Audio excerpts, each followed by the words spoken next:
नमस्कार आप सभी को। आशा करता हूँ बहुत अच्छे होंगे। बेटा हम लोग क्लास 10 का लाइट चैप्टर कर रहे थे, जहाँ मैंने आपको इंट्रोडक्शन दिया था लाइट चैप्टर का। और वहाँ मैंने बताया था कि जब लाइट रेज आपकी किसी पॉलिश सरफेस या मिरर पे पड़ती हैं तो वो कई तरह के फिनोमेना दिखाते हैं, मेजरली 3 तरह के, जहाँ पर हमारा रिफ्लेक्शन, रिफ्रैक्शन और अब्जॉर्प्शन होता है। तो नॉर्मली हम लोग रिफ्लेक्शंस को पढ़ना चालू कर चुके हैं, जहाँ पर मैंने आपको प्लेन मिरर के अंदर रिफ्लेक्शन दिखाया था कि रिफ्लेक्शन किस तरह से होता है, टकराकर लाइट से इमेज कैसे बनती है प्लेन मिरर के अंदर।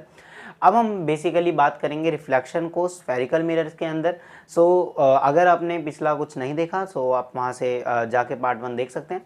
Now we will discuss about the spherical mirror. जो हमारे स्फेरिकल मिरर्स होते हैं, स्फेरिकल मिरर जो थोड़े कर्व शेप के होते हैं, जो कि एकदम प्लेन नहीं होते, जिनके पास कर्व सरफेस होता है। उनका जो सरफेस होता है या तो आउटवर्ड या इनवर्ड क्या होता है, कर्व्ड होता है, थोड़ा सा ऐसे मुड़ा होता है। ठीक है। स्फेरिकल मिरर में हमारे पास 2 तरह के मिरर होते हैं, एक होता है कॉनकेव, एक होता है कॉन्वेक्स। जो कॉनकेव मिरर होता है उसका जो रिफ्लेक्टिंग सरफेस है, देखो ये ऐसा है, मतलब इनवर्ड की साइड, मतलब जो लाइट रेज आएंगी इस साइड से आएंगी, इस तरफ से। ठीक है। और जो कॉन्वेक्स है उसमें लाइट रेज इस तरफ से आएंगी। मतलब इसको आप याद करने का ऐसा समझ सकते हो कि जैसे कि जो हमारा सीधा चम्मच होता है, जैसे चम्मच होता है ना, चम्मच ऐसे सीधा करोगे तो लाइक अ कॉनकेव, और चम्मच ऐसे उल्टा करोगे तो लाइक अ कॉन्वेक्स। बड़ा सिंपल सा है याद करना और समझना इसको। ठीक है। तो ये हमारे पास 2 तरह के मिरर्स होते हैं, कॉनकेव और कॉन्वेक्स, किसके अंदर, स्फेरिकल के अंदर। अच्छा, आपको यहाँ पर एक बात बताई जाए, जो कॉनकेव मिरर होता है इसको कन्वर्जिंग मिरर भी कहते हैं। अब सवाल भाई, इसको क्यों कन्वर्जिंग मिरर कहते हैं? क्योंकि क्योंकि जब भी कोई लाइट आती है, जब भी कोई लाइट आती है इस पे ऐसे टकराती है, ये देखो ये लाइट रेज है, ये जो मैंने एरो डाल के दिखा रहा हूँ ना, ये लाइट रेज है। इन सभी लाइट को ये क्या कर देता है, कन्वर्ज कर देता है एक ही पॉइंट पर, ऐसे ऐसे। ठीक है। ये सारी लाइटों को एक ही पॉइंट पर क्या कर देता है, कन्वर्ज कर देता है। ठीक है। दैट्स वाई इसे कन्वर्जिंग मिरर कहते हैं। ठीक है। अभी जब हम इसके रूल्स वगैरह पढ़ेंगे तो आपको थोड़ा सा और क्लियर होगा कैसे कन्वर्ज कर रहा है भाई। एक ही पॉइंट, वो पॉइंट कौन सा होगा जहाँ ये कन्वर्ज करेगा, वो सारी बातें हम करेंगे। वैसे ही जो कॉन्वेक्स मिरर होता है इसको हम डाइवर्जिंग मिरर भी कहते हैं। भाई इसको डाइवर्जिंग मिरर क्यों कहते हैं? डाइवर्जिंग मिरर इसको इसलिए कहते हैं कि जब इस पर कोई लाइट रे आती है कुछ इस तरह से, जैसे ये मान लो एक लाइट रे आ रही है, ये एक लाइट रे आ रही है, ये टकराने के बाद ऐसे फैल जाती हैं, टकराने के बाद क्या जाती हैं, ऐसे फैल जाती हैं। लाइट रेज आई और टकराई किस पे, कॉन्वेक्स मिरर पे, और मिरर पे टकराने के बाद फैल गई पीछे की साइड, डाइवर्ज हो गई, इसीलिए इसको डाइवर्जिंग मिरर भी कहते हैं। क्या बात समझ में आ रही है? क्या बात समझ में आ रही है? बहुत सिंपल सी बात थी। ठीक है। अच्छा, अब हम बात करेंगे, जब आप स्फेरिकल मिरर पढ़ने जाते हैं, जब आप स्फेरिकल मिरर के अंदर रिफ्लेक्शंस पढ़ते हैं, आपको उनकी कुछ बेसिक या कुछ इंपॉर्टेंट टर्म्स की बात करूं तो आपको पता होना चाहिए कि जैसे प्रिंसिपल एक्सिस क्या है, पोल क्या है, अपर्चर क्या है, centre of curvature and radius of curvature, focus and focal length. ये बहुत इंपॉर्टेंट टर्म्स हैं। आगे जब हम इनके इमेजेस बनाएंगे वहां पर भी आपको हेल्प करता है। और नॉर्मली जब आप न्यूमेरिकल करेंगे on the basis of the mirror, आपको वहां पर भी बहुत ज़्यादा हेल्पफुल करेगा ये। हम बात करते हैं सम इंपॉर्टेंट टर्म्स की। ठीक है। आपको पहली बात तो ये बात करें कि मान लो हमारे पास एक स्फीयर है, हमारे पास क्या है, एक मिनट। ठीक है, थोड़ा सा ऐसे यहां बना रहा हूं मैं।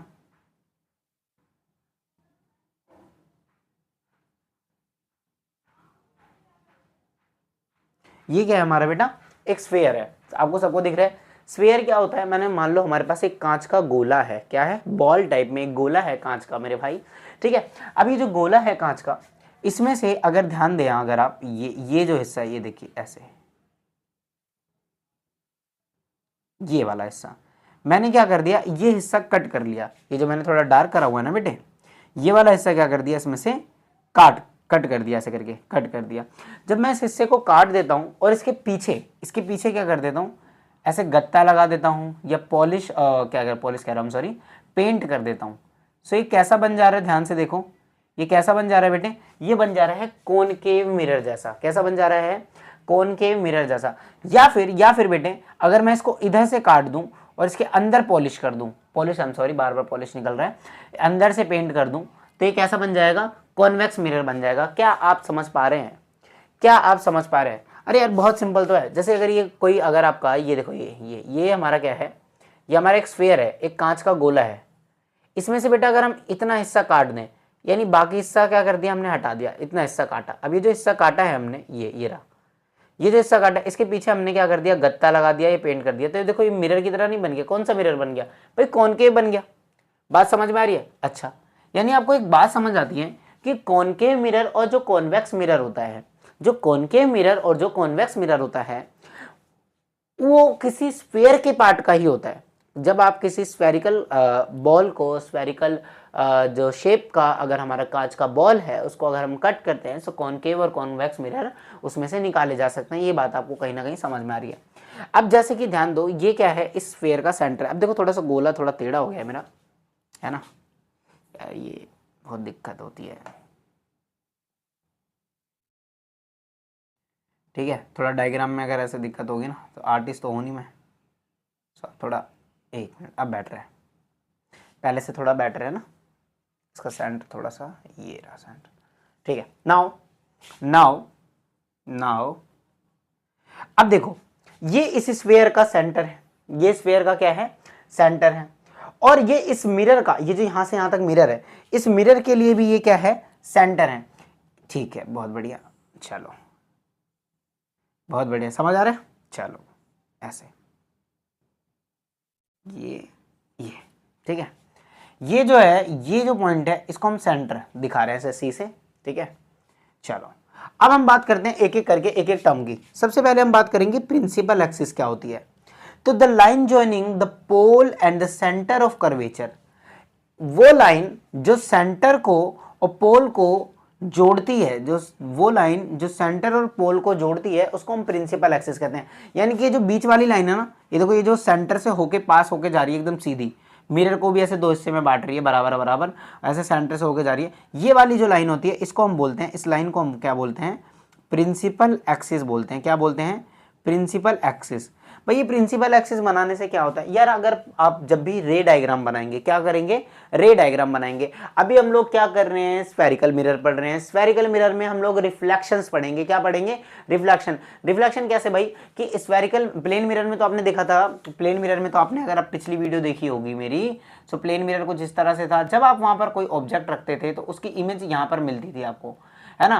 तो अब वैसे ही रिफ्लेक्शन के कारण, वैसे ही अब स्फेरिकल मिरर के सामने भी हम ऑब्जेक्ट रखेंगे और उस ऑब्जेक्ट की किस तरह से इमेज बनेगी उसी का हम रे डायग्राम बना बना कर देखेंगे। ठीक है, रिफ्लेक्शंस पढ़ेंगे ओवरऑल। सो रिफ्लेक्शन जब हम पढ़ेंगे तो उस ऑब्जेक्ट को हम कहां पर खड़ा करेंगे, या जो हमारी इमेज मिलेगी वो कहां पर मिलेगी, प्रिंसिपल एक्सिस पे मिलेगी। कहां मिलेगी बेटे, प्रिंसिपल एक्सिस पे। इसलिए प्रिंसिपल एक्सिस जान लेना आपके लिए जरूरी है। ठीक है, प्रिंसिपल एक्सिस क्या होता है, वो लाइन जो सेंटर और पोल से होकर जा रही होती है। अब भाई ये जो मैं बोल रहा हूं पोल, ये पोल है क्या, ये पोल है क्या, the centre of the spherical mirror. बेटा वो पॉइंट जहां पर मिरर हमारा दो बराबर हिस्सों में बट रहा है, वो पॉइंट जहां पर हमारा मिरर दो बराबर हिस्सों में बटता है, ये वाला पॉइंट, यही हमारा पॉइंट पोल होता है। इसको मैं पी से दिखा रहा हूं। वो पॉइंट जहां पर स्फेरिकल मिरर हमारा दो बराबर हिस्सों में बटता है, the centre of the spherical mirror is called pole. क्या बात समझ में आ रही है, बात समझ में आ रही है। अब हम बात करेंगे अपर्चर क्या होता है भाई साहब, क्या बात करेंगे हम लोग, अपर्चर क्या होता है। ये स्फेरिकल मिरर का इफेक्टिव डायमीटर होता है। क्या होता है, इफेक्टिव डायमीटर। देखो नॉर्मली ध्यान से समझेंगे और ध्यान देंगे। जैसे कि ये हमारा कोई सर्कल होता है, तो ये जो सेंटर से होकर जाता है इसको बोलते हैं डायमीटर। इसको हम क्या बोलते हैं, डायमीटर। अब जरा ध्यान से देखो, ये जो पॉइंट है, ये जो पॉइंट है, मैंने इस पॉइंट को बोल दिया एम, और इस पॉइंट को क्या बोल दिया, इस पॉइंट को हमने बोल दिया एन। क्या बोल दिया मैंने बेटा, एन बोल दिया। ध्यान से देखो, ये पूरा एक हमारा स्फीयर है कांच का। मिरर कहां से बना हुआ है, एन से एम तक बना हुआ है, एम से एन तक बना हुआ है। और ये जो एम और एन को लाइन जोड़ रही है, ये जो एम और एन को लाइन जोड़ रही है, देखो ये क्या है, ये एक सीधी लाइन है बट सेंटर से होके नहीं जा रही। अगर ये सेंटर से होके जाती तो इसी लाइन को हम क्या बोलते, इसी लाइन को हम बोलते डायामीटर। क्या बोलते, डायामीटर बोलते हैं। ये बात सबको पता है।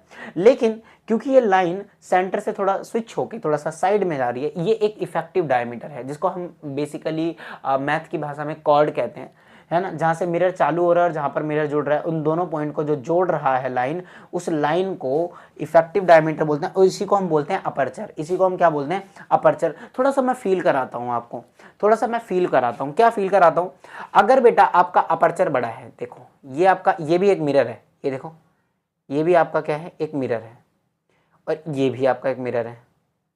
ध्यान से देखोगे, ध्यान से देखो, अगर ये भी आपका मिरर है, ठीक है। जैसे अगर ये वाला मिरर अगर यहां से बनेगा तो ये डायमीटर की वैल्यू बड़ी हो जाएगी, जितना ये मिरर छोटा होता जाएगा ये डायमीटर की वैल्यू उतनी घट जाएगी। मतलब कि मिरर की गहराई कितनी होने वाली है वो डिपेंड करेगा उसके अपर्चर पर। किस पे डिपेंड करेगा? उसके अपर्चर पर। जितना बड़ा अपर्चर होगा, जितना बड़ा अपर्चर होगा, जितना बड़ा ये रेडियस होगा, ये रेडियस कब बड़ा होगा? जब ये दोनों पॉइंट जितना आगे होंगे। और अगर मान लो ये देखो मिरर अगर यहाँ से यहाँ तक होता है, यहाँ से यहाँ तक होता है ये, तो ये देखो इसका इफेक्टिव डायमीटर छोटा हो जाता है कि नहीं? यानी कि मिरर कितना कर्व होगा, मिरर कितना कर्व होगा या मिरर कितना ज़्यादा कर्व होगा वो डिपेंड करेगा उसके इफेक्टिव डायमीटर यानी अपर्चर पे। अगर आपसे बोल रहा है अपर्चर छोटा है तो इसका मतलब वो कम कर्व है, यानी वो मिरर कुछ इस तरह से ये। और अगर आपसे बोलेगा अपर्चर बड़ा है तो उसका मतलब वो ज़्यादा कर्व है। बेटे समझ आ रहा है अपर्चर आपको क्या बताता है? कुछ हद तक आशा करता हूँ आपको समझ आ रहा होगा, बाकी धीरे धीरे चलते चलते आएगा, ठीक है। नहीं तो आप वीडियो को 2-4 बार बैक करके स्लो में दोबारा देख लो, आपको समझ आ जाएगा। नाउ हम बात करेंगे बेटा सेंटर ऑफ कर्वेचर की। किसकी बात करेंगे हम लोग? सेंटर ऑफ कर्वेचर की बात करेंगे। बेटा ये जो स्फीयर है जहां से आपने मिरर काटा है, इस स्फीयर का जो सेंटर होता है, जो इस स्फीयर का सेंटर है वो इसी मिरर का सेंटर ऑफ कर्वेचर होता है। बस इतनी सी बात है यार। ये जो पूरा स्फीयर है, इस पूरे स्फीयर का जो सेंटर है वो इस मिरर के लिए सेंटर ऑफ कर्वेचर है। So the centre of hollow glass sphere of the which of the mirror was a part. वो पॉइंट सेंटर, वो मिरर किसी होलो एक खोखले कांच के स्फीयर का पार्ट होता है, और वो जो स्फीयर का सेंटर होता है वही उस मिरर का सेंटर ऑफ कर्वेचर होता है, जिसको हम सी से दिखाते हैं। क्लियर है क्या? बहुत बढ़िया बात। अच्छा नॉर्मली सेंटर से ये सर्कल तक का डिस्टेंस रेडियस होता है। नॉर्मली सेंटर से ये यहाँ तक का डिस्टेंस रेडियस होता है। और रेडियस ऑफ कर्वेचर क्या है इसको समझेंगे। सेंटर ऑफ कर्वेचर और पोल से, सेंटर ऑफ कर्वेचर और पोल तक का डिस्टेंस क्या कहलाता है? रेडियस ऑफ कर्वेचर कहलाता है। हाँ भाई मैथ में सर्कल होता है, सर्कल का रेडियस होता है, क्योंकि लेकिन यहाँ पर हम स्फीयर की बात कर रहे हैं और स्फीयर के अंदर हम मिरर की बात कर रहे हैं, तो मिरर के लिए सेंटर से पोल तक का डिस्टेंस रेडियस ऑफ कर्वेचर होता है, ठीक है। उसके बाद हम बात करेंगे फोकस। बेटा यहाँ से यहाँ ये जो यहाँ से यहाँ है ये रेडियस ऑफ कर्वेचर है, ये पॉइंट सेंटर है। इस रेडियस ऑफ कर्वेचर का जब आधा करोगे, इस रेडियस ऑफ कर्वेचर का जब हम आधा करेंगे, 2 बराबर हिस्से में बांटेंगे, तो वो पॉइंट जो उसको आधा करता है वो पॉइंट फोकस होता है। वो पॉइंट क्या होता है? फोकस होता है। The point on a principal axis, वो पॉइंट जो प्रिंसिपल एक्सिस पे बनता है। All light parallel light ray actually meet और appear to meet after the reflection. अब ये वाली बात तो आपको अभी थोड़ी सी समझ नहीं आएगी, या अगर आ भी रही है तो कोई बात नहीं, बढ़िया बात है। मैं अभी इसको रूल्स के थ्रू समझाऊंगा, ठीक है, इसलिए इसको अभी हम छोड़ देते हैं। बस अभी मैंने आपको बताया कि ये जो फोकस है ये इस वाली रेडियस ऑफ कर्वेचर को 2 हिस्से में बांटता है। और फोकल लेंथ क्या है? फोकस से पोल तक की दूरी को फोकल लेंथ कहते हैं। फोकस से पोल तक की दूरी को फोकल लेंथ कहते हैं। क्या बात समझ में आ रही है? फोकस से पोल तक की दूरी को फोकल लेंथ कहते हैं। चलो अब फटाफट से रिकैप करते हैं। स्फेरिकल मिरर 2 तरह के होते हैं, कॉनकेव, कॉन्वेक्स। कॉनकेव मिरर जो होता है उसका रिफ्लेक्टिंग सरफेस इधर की साइड होता है और कॉन्वेक्स का इधर की साइड होता है। उसके बाद मैंने बात करा कि जो एक स्फेरिकल मिरर होता है एक होलो ग्लास स्फीयर का पार्ट होता है। सो वहां से आपको कुछ चीजें पता मिलती है। पोल क्या होता है, प्रिंसिपल एक्सिस क्या होता है, अपर्चर। प्रिंसिपल एक्सिस वो लाइन होती है जो पोल और सेंटर ऑफ कर्वेचर को जोड़ती है। पोल क्या होता है? जो स्फेरिकल मिरर को 2 बराबर हिस्से में बांटता है। अपर्चर क्या होता है? जो इफेक्टिव डायमीटर होता है, जहां से मिरर स्टार्ट हो रहा है उस इफेक्टिव डायमीटर को हम अपर्चर बोलते हैं। सेंटर ऑफ कर्वेचर क्या होता है? जो स्फीयर का सेंटर होता है वो मिरर के लिए सेंटर ऑफ कर्वेचर होता है। और जो रेडियस ऑफ कर्वेचर होता है, सेंटर से पोल तक का डिस्टेंस रेडियस ऑफ कर्वेचर होता है। सेंटर से पोल तक का डिस्टेंस रेडियस ऑफ कर्वेचर होता है। इस लाइन को 2 बराबर हिस्से में जो पॉइंट बांटता है उस पॉइंट को फोकस कहते हैं। और फोकस से पोल तक का डिस्टेंस फोकल लेंथ कहलाता है। ये हमने छोटी छोटी बात करी। और अगर अब मैं इसको मिटो दूं, इस तरह से स्फीयर को, अगर अब मैं इसको ऐसे मिटो दूं तो आप थोड़ा सा देख पा रहे होंगे कि ये सारे हमारे मिरर के पार्ट्स में आ रहे हैं। ये सारे हमारे मिरर के पार्ट्स में आ रहे हैं कि हमारे पास कोई भी मिरर होता है तो उसमें रेडियस ऑफ कर्वेचर होता है, सेंटर ऑफ कर्वेचर होता है, फोकस होता है, फोकल लेंथ होता है, पोल होता है और प्रिंसिपल एक्सिस होती है। क्या बात समझ में आ गई? ठीक है। सो अगर आप इसको नोट डाउन करते हैं तो नोट डाउन कर लीजिए, देन हम आगे प्रोसीड करेंगे। तो देखो अब हम बात करें कि हमने टर्म्स वगैरह पढ़ ली। अब हम जैसे कि हमने देखा था प्लेन मिरर के अंदर, किसमें देखा था भाई साहब? प्लेन मिरर के अंदर देखा था। क्या देखा था प्लेन मिरर के अंदर बेटे? प्लेन मिरर के अंदर जैसे ये प्लेन मिरर है और ये इसका प्रिंसिपल एक्सिस, ऑब्जेक्ट को जितनी दूर रखोगे इमेज भी उतनी दूर अपने आप बन जाएगा। उसका रे डायग्राम मैंने बनाकर दिखाया था आपको लास्ट वाले बात में, ठीक है। नॉर्मली ऐसे इसका रे डायग्राम था, ठीक है, कुछ इस तरह से करके ऐसे करके टकराया, देन यहाँ से टकराया और जहाँ हमने पीछे कहीं पे ऐसे करके मिलाया था, ठीक है। सो इस तरह से इसका रे डायग्राम बना था। अब इस इमेज को हम आगे लाएं, जितना आगे लाएंगे इधर से ऑब्जेक्ट को, सॉरी जी, ये उस ऑब्जेक्ट को हम जितना आगे लाएंगे उतना इमेज भी आगे बन जाएगी, जितना ऑब्जेक्ट को पीछे ले जाएंगे उतना इमेज भी पीछे बन जाएगी। इसका रे डायग्राम सिंपल है, सेम टू सेम बनेगा। बट कॉन्केव और कॉन्वेक्स के केस में ऐसा नहीं होता, मतलब स्फेरिकल मिरर के केस में ऐसा नहीं होता, उसमें फ़र्क होता है बेटे। उसमें कैसे इमेजेस बनती हैं अलग अलग ऑब्जेक्ट को पोजिशन चेंज करने की वजह से, वो हम देखना चाह रहे हैं, वो हम आपको दिखाएंगे और वो हमारे सिलेबस में है, ठीक है। सो अभी अगर हम बात करें कि हमें रे डायग्राम बनाने हैं कॉनकेव मिरर के लिए, कॉनकेव मिरर में मतलब हम ऑब्जेक्ट को रखेंगे जब, तो उसकी इमेज किस तरह से बनेगी उसकी अगर हम बात करें तो उसके लिए पहले हमें कुछ रूल्स पता होने चाहिए कि हम उसके डायग्राम बना पाए। उसके लिए हमें कुछ रूल्स पता होने चाहिए। तो हमारे पास 4 तरह के रूल्स हैं। कितने रूल्स हैं हमारे पास बेटे? 4 रूल्स हैं। क्या क्या रूल है? रूल नंबर 1 कि पहले देखो, जैसे ये हमारा कॉनकेव मिरर है, आप सबको पता होना चाहिए ये हमारा सेंटर हो जाएगा, इसके आधे पे हमारा फोकस हो जाएगा, ये हमारा पोल हो जाएगा, ठीक है। बिल्कुल एग्जैक्ट मेजरमेंट से नहीं बना रहा हूँ, ठीक है, अंदाजे से बना रहा हूँ। सो थोड़ा मोड़ा इधर उधर होगा तो आप प्लीज़ उसको ऐसे माइंड मत करना, लाइक दिस, ठीक है। इसके हम सारे पॉइंट्स बना लेते हैं। ये हमारा पोल है, ये हमारा फोकस है, ये हमारा सेंटर है, ये हमारा पोल है, ये हमारा फोकस है और ये हमारा सेंटर है, ठीक है ना। सो बेटे पहला रूल ये कहता है कि अगर कोई भी रे लाइट की रे अगर ऐसे आती है, कैसे आती है भाई साहब? प्रिंसिपल एक्सिस के पैरेलल आती है। कोई भी लाइट की रे प्रिंसिपल एक्सिस से पैरेलल आती है तो वो लाइट रे मिरर से टकराने के बाद फोकस से होकर गुजरेगी। कहां से गुजरेगी? फोकस से होकर गुजरेगी। क्या ये बात समझ में आ रही है? क्या ये बात समझ में आ रही है? ये पहला रूल है। दूसरा रूल क्या कहता है कि अगर कोई लाइट रे फोकस पे आए, फोकस से ऐसे आए, फोकस से आती है और मिरर से टकराती है तो कैसे जाएगी? पैरेलल जाएगी। बड़ा सिंपल सा है, एक मिनट। मतलब अगर लाइट रे पैरेलल आ रही है प्रिंसिपल एक्सिस से तो फोकस से जाएगी, और फोकस पे आ रही है तो टकराने के बाद पैरेलल जाएगी प्रिंसिपल एक्सिस के। ये दूसरा नियम है। तीसरा नियम क्या कहता है हमारा? अगर कोई लाइट रे सेंटर से आ रही है ऐसे, अगर हमारी कोई लाइट रे सेंटर से आ रही है तो वो सेंटर से ही चली जाएगी। इसका हमारा तीसरा नियम है, ठीक है। और जो हमारा चौथा नियम है वो क्या कहता है कि अगर कोई लाइट रे पोल पे आ रही है कुछ इस तरह से, एक मिनट, ऐसे, ठीक है। अगर कोई लाइट रे पोल पे आ रही है तो जितना एंगल वो प्रिंसिपल एक्सिस से बनाएगी यानी इंसिडेंट एंगल, उतना ही एंगल बनाते हुए वो निकल जाएगी कुछ इस तरह से रिफ्लेक्टेड एंगल, ठीक है। अगर कोई लाइट रे पोल पर आ रही है, स्ट्राइक कर रही है, तो पोल से उतना ही एंगल, जितना एंगल उसने प्रिंसिपल एक्सिस के साथ और इस इंसिडेंट रे के साथ बनाया, उतना ही एंगल बनाते हुए वो वापस चली जाएगी। ये हमारे 4 रूल है। इन 4 रूल के बेस पर हम कॉनकेव मिरर के रे डायग्राम्स बनाएंगे, ठीक है। सो फटाक से इन 4 रूल को आप लिखेंगे। तो बेटा रूल डिस्कस करने के बाद अब हम इमेजेस को देखेंगे किस तरह से बनाया गया है या बनाते हैं, ठीक है। सो इमेजेस मैंने पहले ही बना लिए हैं, ठीक है, जिससे हमारा टाइम वेस्ट ना हो, क्योंकि आपको पता है व्हाइट बोर्ड है, ठीक है। इसमें पता लगता है मुझे 6 की 6 इमेज बनाने में पता लगता है, यही बहुत ज़्यादा टाइम ले जाती। अगर परफेक्ट नहीं बनती चीज़ें तो आपको समझ नहीं आती। बाकी ये भी वैसे पूरी तरह से परफेक्ट नहीं बने हैं, ठीक है। आप एनसीईआरटी में एक बार डायग्राम देख लेना, बट यहाँ से आपको एक अच्छा खासा ओवरव्यू में दिखा दूंगा कि रेस कैसे जाती है। अच्छा पहले मैं आपको बताऊं, ठीक है, कि प्लेन मिरर के लिए आपने इमेजेस देखी थी, अब हम कॉनकेव मिरर के लिए देखेंगे और ये वर्क करेगा उन 4 रूलों पर जो 4 रूल अभी हमने जस्ट पढ़े, ठीक है। सो मान लीजिए जो कॉनकेव मिरर है उसके सामने कोई ऑब्जेक्ट रखा है और ऑब्जेक्ट रखा है कहाँ? इन्फिनिटी। इन्फिनिटी मतलब होता है बहुत दूर, है ना, यहाँ कहीं बहुत दूर इन्फिनिटी पर एक ऑब्जेक्ट रखा है, ठीक है। अब इन्फिनिटी पे ऑब्जेक्ट रखा है तो यहाँ से ऐसे रेज आएंगी। अब आप सोच रहे होंगे सर यहाँ पर तो आपने 2 ही रेज दिखाई है, एक ऐसे आती हुई एक ऐसे आती हुई, क्या सिर्फ 2 रेज आती है? अगर आपको मेरा पहला लेक्चर से जो पहले वाला था वहां अगर आपको ध्यान हो तो मैंने आपको बताया था इमेजेस तब मिलती हैं जब कम से कम 2 रेज आपस में एक्चुअली मीट करें या अपीयर टू मीट होती है, तब इमेज बनती है।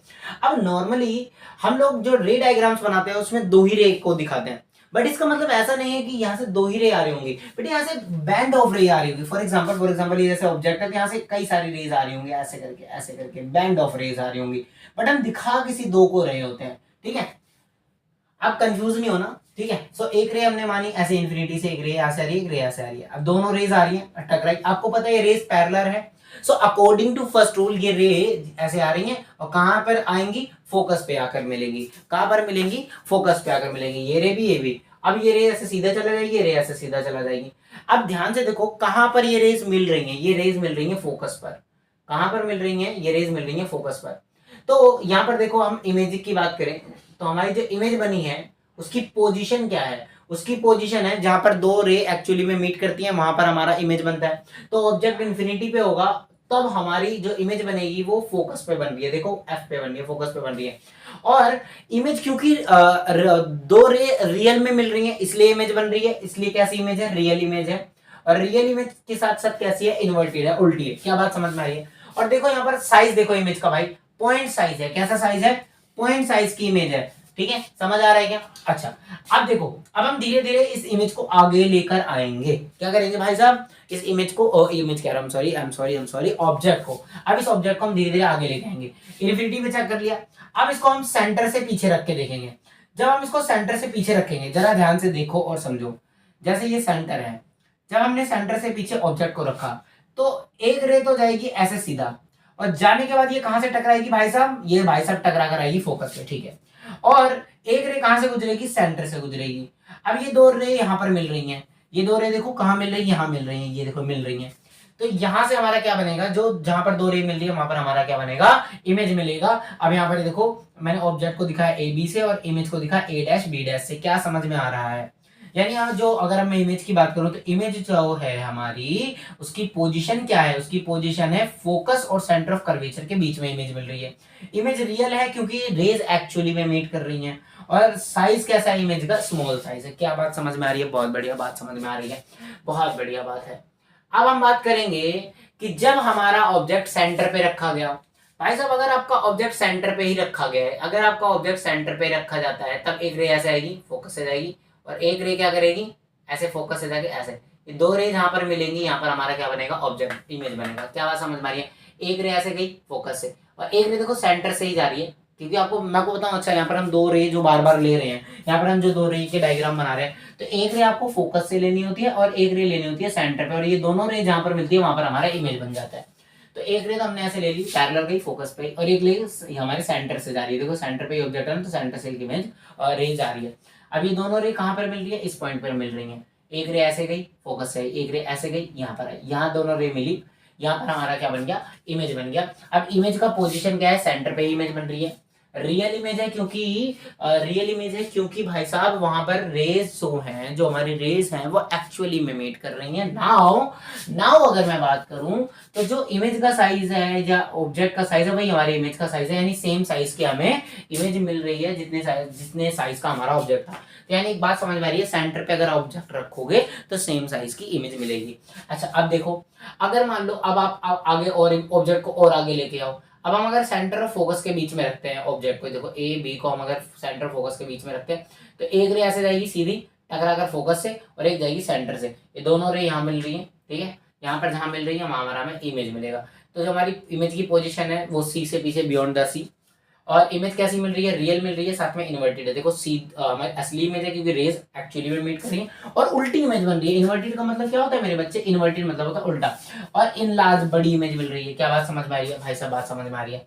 अच्छा अगर ऑब्जेक्ट को फोकस पे ही रख दे तो, अब और आगे चलो, ठीक है। फोकस पे रख दिया तो फोकस पे रखने पे थोड़ा रे देखो पैरेलल टाइप्स में जा रही है, ना इधर कहीं मिल रही है ना इधर कहीं, बट ये इधर कहीं पीछे जाके बहुत दूर जाके मिलेगी। तो हम मानते हैं जो हमारी इमेज होगी वो इन्फिनिटी में मिलेगी। हमें कहाँ मिलेगी, इन्फिनिटी में मिलेगी। तो जब आप फोकस पर इमेज रखते हो तो आपको पोजीशन ऑफ इमेज मिलती है इन्फिनिटी। इमेज कहीं ना कहीं मिलेगी ही, तो इसलिए रियल एंड इन्वर्टेड यहाँ कहीं मिलेगी। और इमेज हाईली इनहेंस, बहुत बड़ी इमेज मिलने वाली है आपको, ठीक है, यहाँ पीछे कहीं मिलेगी, ठीक है। और एक लास्ट बात करेंगे यहाँ पर, लास्ट बात करेंगे when object is between pole and focus. जब आप पोल और फोकस के बीच में ऑब्जेक्ट को रखते हो तब आपका इमेज देखो, एक तो ऐसे सीधा गया, देखो ध्यान से समझना, ध्यान से समझना, जरा ध्यान से डायग्राम को देखो, मेरे को डायग्राम को, ये हमारा ऑब्जेक्ट है भाई साहब, ये यहाँ से ऐसे गया और ये कहाँ से गुजरेगा, फोकस से, ये है हमारा फोकस। और एक एक जाएगा सेंटर से, ये कहाँ से जाएगा, आई एम सॉरी, एक जाएगा ऐसे सेंटर से। तो देखो दोनों यहाँ पर ऐसे फैलती जा रही है, तो यहाँ कहीं मिलेंगी नहीं, तो इसको हम पीछे कहीं ऐसे मिला लेते हैं। और देखो मिरर के पीछे तो बेटा गत्ता लगा हुआ है, मिरर के पीछे तो पेंट रखा है, तो इसलिए हमें पता है डॉटेड, ये हम ऐसा मान रहे हैं कि यहाँ कहीं मिली होगी, लेकिन एक्चुअली मेरी रेस थोड़ी ना मिली है, ये तो हमें ऐसा लग रहा है कि पीछे कहीं मिली होंगी, इसलिए अपियर टू इमेज मतलब अपियर टू रे है, जब हमें ऐसा लग रहा है कि रेज मिल रही हैं, ठीक है। जहां पर रेस ऐसा सिर्फ हमें प्रतीत होता है मिलती है, वहां नकली इमेज बनती है, यानी इमेज का नेचर होता है वर्चुअल, और वर्चुअल के साथ साथ देखो सीधी इमेज प्रिंसिपल एक्सिस पे बिल्कुल सीधी खड़ी है, बल्कि बाकी पांचों केस में इमेजेस उल्टी थी, इन्वर्टेड थी, बस इस छठे केस में क्या है, इरेक्ट है, सीधी है। उसके बाद आपको बड़ी इमेज मिल रही है और साथ में आपको इमेज मिल रही है बिहाइंड द मिरर। आपको इमेज कहाँ मिलेगी, बिहाइंड द मिरर मिलेगी। क्या बात समझ में आ रही है? अच्छा चलो मैं आपसे एक सवाल पूछता हूँ। देखो आजकल आप वहां गए होंगे, कभी मेला गए हैं, मेला, ठीक है, कभी आप मेला गए हैं? अगर आप मेला गए हैं तो वहां पर लोग साइंस के फिनोमिना से पैसे कमाते हैं, मैजिशियन तो कमाते ही कमाते हैं, ठीक है। और उसके साथ आपने देखा होगा एक होता है मिरर हाउस। क्या होता है वहां पर, मिरर हाउस होता है, मिरर हाउस।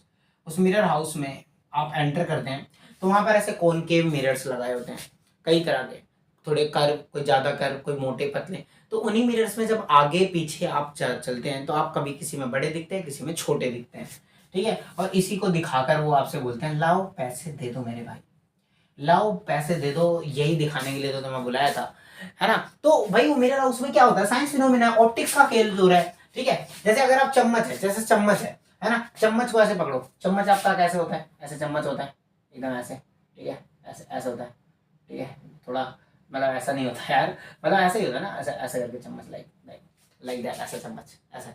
जब इसको, इस चम्मच को आप पास लेके आओ, ऐसे बहुत पास ले आओ, पास लिया या वैसे बहुत दूर रख दो, बहुत दूर रखो ऐसे चम्मच को, बहुत दूर, तो कौन सा केस बनेगा, इन्फिनिटी वाला। जैसे जैसे ऑब्जेक्ट पास आएगा, जैसे जैसे आप चम्मच को अपने पास लाओगे, ऑब्जेक्ट पास आ रहा है, तो इमेज का साइज बढ़ता जाएगा, इमेज का साइज क्या हो जाएगा, बढ़ता जाएगा। क्या बात समझ में आ रही है, क्या बात समझ में आ रही है, नहीं आ रही, नहीं आ रही, मैं एक बार और कुछ और बताता हूं, मैं इसी में इसी चीज को एक दूसरे तरीके से बताता हूँ। यहाँ मैंने रे डायग्राम्स बनाए, ये रे डायग्राम्स आप देख लो, बाकी आप एनसीईआरटी में एक बार ये रे डायग्राम्स अच्छे से देख लेना, ठीक है। हमने किस तरह की इमेजेस बन रही है, उनकी पोजीशंस क्या है, साइज क्या है, नेचर क्या है, ये भी हमने डिस्कस कर लिया है, ठीक है। अब हमारी जो बात है, मैं आपको ये बताना चाहता हूं कि जो कॉनकेव मिरर है, जो कॉनकेव मिरर है भाई साहब, इसमें 6 केस देखने को मिले। कितने केस देखने को मिले, 6 केस देखने को मिले। 6 केस कैसे देखने को मिले, हमने ऑब्जेक्ट को पहले बहुत दूर रखा इन्फिनिटी पे, तब कैसी इमेज बनी, पॉइंट साइज की मिली। जैसे जैसे ऑब्जेक्ट को मिरर के पास जा रहा है, जैसे जैसे ऑब्जेक्ट मिरर के पास जा रहा है या मिरर ऑब्जेक्ट के पास आ रहा है, वैसे वैसे आप ध्यान दो, वैसे वैसे ध्यान दो, साइज बढ़ रहा है। पॉइंट साइज था, फिर स्मॉल साइज हुआ, स्मॉल साइज के बाद फिर सेम साइज हुआ, सेम के बाद बड़ा हुआ, और फिर हाईली इनलार्ज हुआ, देन इनलार्ज हुआ। क्या आप देख रहे हो, जैसे जैसे आप पास जा रहे हो, जैसे जैसे ऑब्जेक्ट मिरर के पास जा रहा है, वैसे वैसे साइज ऑफ इमेज बढ़ रहा है। अब इस 6 केस में से जो हमारे 5 केस थे, उसमें रेज एक्चुअली मीट कर रही थी और इमेज बन रही थी रियल एंड इन्वर्टेड। और किसी एक केस में हमारा क्या बनता है, इमेज, नकली इमेज बन रहा है। ये बात समझ में आनी चाहिए, ये बात भाई साहब समझ में आनी चाहिए। क्या बात समझ में आ रही है, क्या बात बहुत अच्छे से समझ आ रही है, ठीक है, ठीक है। सो यही इसमें इतनी बातें करनी थी, ठीक है। और इन डायग्राम्स को आप एक बार खुद से कॉपी में बनाकर प्रैक्टिस करो, कम से कम 2 से 3 बार, ठीक है। क्योंकि एग्जाम में ये आते हैं, एग्जाम में ये आते हैं, आपसे पूछेगा, आपसे बोल देगा कि आप अगर कोई ऑब्जेक्ट को फोकस पे रखते हैं कौन के मिरर के, तो उसकी इमेज किस तरह से बनेगी, उसका रे डायग्राम बनाओ। तो बेटा आपको ये बनाना पड़ेगा, कहाँ, ये बना के दिखाना पड़ेगा भाई साहब, आपको ये बनाना के दिखाना पड़ेगा। अगर बोलेगा फोकस और सेंटर के बीच में अगर ऑब्जेक्ट रखेंगे तो किस तरह से इमेज बनेगी, रे डायग्राम बनाओ, तो ये बनाना पड़ेगा। साथ में बोलेगा उसकी पोजीशन बताओ, नेचर बताओ, साइज बताओ, तो ये भी आपको बताना पड़ सकता है। क्या बात समझ में आ रही है, ठीक है। सो हमने कॉनकेव मिरर के लिए इतनी सी बातें सीखी, सेम अब हम कॉन्वेक्स के लिए करेंगे, ठीक है। सो कॉन्वेक्स के लिए करेंगे, सो मैं इसको मिटो देता हूँ, ठीक है, इसको मैं मिटो देता हूँ। अब हम सेम कॉन्वेक्स के लिए करेंगे और देन आगे बढ़ेंगे, ठीक है। देन हम आगे बढ़ेंगे फटाफट से, लाइक चलो। चलो कॉन्वेक्स के लिए करते हैं, कॉन्वेक्स के लिए करते हैं। पहले जैसे हमने कॉनकेव के लिए करा वैसे हम कॉन्वेक्स के लिए भी रूल कर लेते हैं। कॉन्वेक्स के लिए भी हमारे पास रूल है, सेम रूल है, सेम रूल है। अब जैसे पहला रूल क्या है, ये हमारा कॉन्वेक्स मिरर है, ये हमारा कॉन्वेक्स मिरर है, ठीक है, इसका वही रूल है। अब ध्यान से देखो, इसका इसका स्पेयर बनाओगे ऐसे ऐसे, इसका स्पेयर बनाओगे, इसका सेंटर इधर होगा, ठीक है, इसका फोकस इधर होगा। बहुत बढ़िया बात है, समझ में आ रहा है क्या, समझ में आ रहा है क्या? ये बात ध्यान देंगे, कॉनकेव मिरर का फोकस लेफ्ट हैंड साइड पे होता है एंड कॉन्वेक्स का राइट हैंड साइड पे होता है। तो अगर हमारे पास कोई रे आ रही है ऐसे पैरेलल, ऐसे हमारे पास कोई रे आ रही है पैरेलल आ रही है ऐसे ऐसे, ये एक मिनट, पहला रूल है ये। पहला रूल क्या कहता है कि अगर हमारे पास कोई रे आ रही है पैरेलल प्रिंसिपल एक्सिस के, तो वो कहां से गुजरेगी, फोकस से होकर गुजरेगी। लेकिन भाई साहब फोकस तो भाई मिरर के पीछे है, या तो पेंट हो रखा है, तो यहाँ पे मैंने डॉटेड लाइन बना ली और इसी डॉटेड लाइन के पीछे मैं ऐसे एक्सटेंड कर दूंगा। तो इस तरह से हमारी पहला रूल है कि देखो रे ऐसे आएंगी तो फोकस से होकर गुजरेंगी, और इधर नहीं जा पा रही तो हमने इसी फोकस के अलोंग पीछे को निकाल लिया, ठीक है, पीछे को हमने रे डायग्राम बना लिया। तो ये पहला रूल है। दूसरा नियम क्या है भाई साहब, दूसरा नियम क्या है, वही सारे नियम है जो हमारे कॉनकेव के लिए थे, सेम वही नियम है मेरे भाई, सेम, बिल्कुल टेंशन नहीं लेना। अगर मान लो ऐसे फोकस पे आ रही है, अगर हमारे पास कोई रे आ रही है फोकस पे इस तरह से, ठीक है, तो वो फोकस पे आ रही है तो ऐसे पैरेलल चली जाएगी। क्या बात समझ में आ रही है? अगर कोई रे फोकस पे आ रही है तो कहाँ चली जाएगी, यहाँ आएगी, टकराएगी और ऐसे चली जाएगी, ठीक है। ये हमारा दूसरा नियम है, ये हमारा दूसरा नियम है। तीसरा नियम बताएगा कोई, तीसरा नियम बताओ, तीसरा नियम बताओ। वही वाला नियम है भाई साहब, अगर कोई रे सेंटर से आ रही है, ये मान लो यहाँ सेंटर है, अगर कोई रे सेंटर से आ रही है, ये सेंटर यहाँ बना लो, फिर क्या दिक्कत है, सेंटर से आ रही है तो सेंटर से चली जाएगी। चलो यार दोबारा बना लेते हैं, ठीक है। ये हमारा तीसरा रूल है कि अगर कोई रे सेंटर से आ रही है तो सेंटर से ही चली जाएगी। बात समझ में आ रहा है क्या, बात समझ में आ रहा है क्या? ये हमारा तीसरा रूल है। नाउ फोर्थ रूल हमारा कैसा है बेटे, फोर्थ रूल हमारा कैसे है, ये है पोल। अगर कोई रे इस तरह से आ रही है पोल पे, तो जितना एंगल इधर बनाती हुई जा रही है उतना एंगल इधर बनाएगी, दैट्स इट। इस तरह से हमारे चारों नियम है, इस तरह से दैट हमारे चारों नियम है। क्या चारों नियम समझ आ रहे हैं, क्या चारों नियम समझ आ रहे हैं? जैसे कॉनकेव के चारों रूल थे वही सेम कॉन्वेक्स के हैं, है ना? अगर आपको बुक में देखने को मिलेगा, ठीक है, तो वहां से भी आप अच्छे से देख लेंगे, क्योंकि ये रे डायग्राम थोड़े से, है ना, जब आप खुद बनाएंगे कॉपी में तो प्लीज स्केल वगैरह का यूज करके बनाएं, ठीक है, क्योंकि आपका बोर्ड एग्जाम है ना। चलिए बात करेंगे इमेज फॉर्मेशन की। किसकी बात करेंगे भाई साहब? इमेज फॉर्मेशन की बात करेंगे। इमेज फॉर्मेशन की बात करेंगे कॉन्वेक्स मिरर के अंदर। किसके मिरर के अंदर? कॉन्वेक्स के अंदर। भाई कॉनकेव में तो 6 केस थे, कॉन्वेक्स में कितने केस होंगे मेरे भाई? कॉन्वेक्स में कितने केस होंगे? चलो कॉन्वेक्स में केस देखते हैं कितने होंगे हमारे पास। ये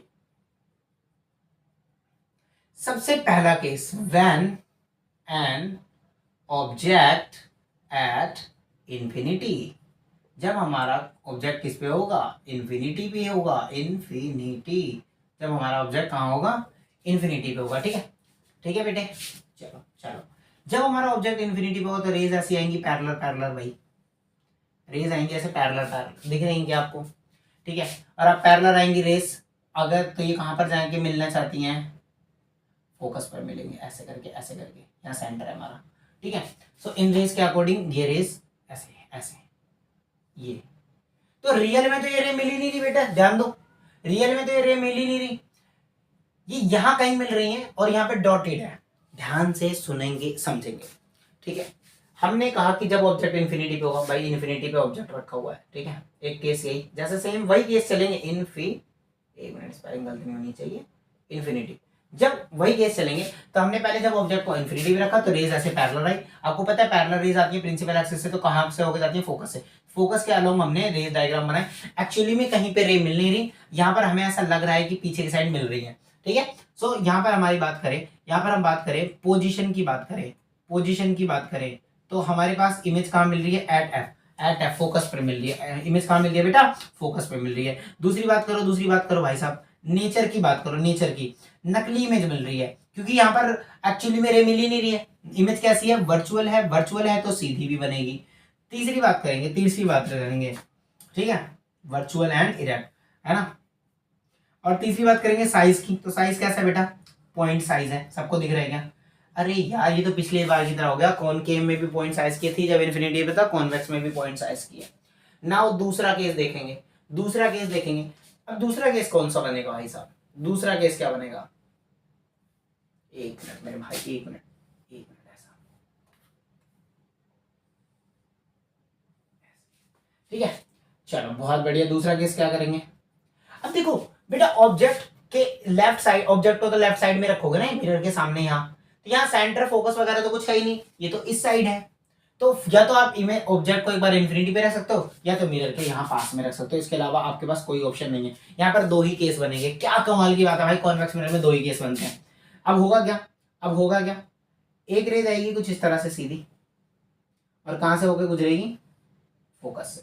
कहां से होकर गुजरेगी, फोकस से, ऐसे, ठीक है, फोकस से। और एक रे कहां से जाएगी हमारी, सेंटर से। कहां से जाएगी, सेंटर से, ऐसे, ये सेंटर। ये दो रे जहां पर मिलेंगी वहां पर हमारा क्या बनेगा, इमेज बनेगा। वहां पर हमारा क्या बनेगा भाई साहब, इमेज बनेगा। क्या दिख रहा है क्या सबको, क्या आपको सबको दिख रहा है क्या, ठीक है। तो इमेज हमारी कैसी बन रही है, इसका इमेज कैसी बन रही है, पोजीशन क्या है, position behind the mirror, mirror के पीछे बन रही है, बिहाइंड मिरर। उसके बाद हमारे पास नेचर कैसा है भाई साहब, नेचर कैसा है, यहाँ पर भी नकली इमेज बन रही है, तो वर्चुअल एंड इरेक्ट है। तीसरी बात, साइज कैसा है, साइज है स्मॉल साइज। कैसा साइज है, स्मॉल साइज है। कैसा साइज है, स्मॉल साइज है। तो क्या बात समझ में आ रही है, तो क्या आपको सारी बातें समझ में आ रही हैं, ठीक है। सो इसको एक बार थोड़ा सा रिकैप करते। कॉनकेव में हमारे पास 6 केस थे, जिसमें से 5 रियल और एक वर्चुअल का केस था। और कॉन्वेक्स में दो ही इमेज बनती है, या तो इन्फिनिटी पे ऑब्जेक्ट रख के बना लो, या तो पास में रख के बना लो। तो यहाँ पर भी वर्चुअल इमेज, यहाँ पर भी वर्चुअल इमेज बनती है। क्या बात समझ में आ रही है, ठीक है। सो आप इसको उतार लो। नाउ अब हम इसके यूजेस देख लेते हैं, ठीक है। आज के लिए इतना ही रहेगा हमारे पास। तो कॉनकेव मिरर होता है, आपने देखा जैसे कि जो हमारा कॉनकेव मिरर था, जैसे जैसे ऑब्जेक्ट हम पास लेके जा रहे थे, क्या लेके जा रहे थे, पास, तो इमेज कैसी बन रही थी भाई साहब, लार्ज बनती जा रही थी। क्या बनती जा रही थी, लार्ज। इसी का फायदा उठाते हुए कहाँ कहाँ यूज होता है बेटा, इसको एक डेंटिस्ट यूज करता है। जो डेंटिस्ट मिरर यूज करते हैं ना, ऐसे तुम्हारे दांत के पास, जिससे तुम्हारे दांत की इमेज क्या है, हमें बड़ी दिखे, है ना, तो वो कॉनकेव मिरर का यूज करते हैं। क्या, किसका यूज करते हैं, कॉनकेव का। उसके अलावा व्हीकल की हेडलाइट में यूज होता है, टॉर्चेस में यूज होता है, सर्च लाइट में यूज होता है। कारण यह है क्योंकि ये कन्वर्जिंग लाइट देता है, ये एक जगह फोकस कर देता है सारी लाइट को। सारी लाइट जो होती है उनको एक फोकस जगह पर करता है, इसलिए हम यहाँ पर कॉनकेव मिरर यूज करते हैं। उसके अलावा बेटा जो कॉन्वेक्स होता है वो majorly rear view of mirror in vehicles, यहाँ पर यूज होता है। अब इसका मतलब क्या है समझाता हूँ। आपने देखा होगा मिरर के जो जो आपकी गाड़ी होती है, कोई सी भी गाड़ी, उसके साइड में मिरर्स लगे होते हैं, जो है ना, आपने देखा हो कार हो या बाइक बहुत, उसमें भी 2 मिरर लगे होते हैं साइड में। वो आप चलते हो, गाड़ी चलाते हो, बगल की या पीछे की पूरी चीज देखते हो।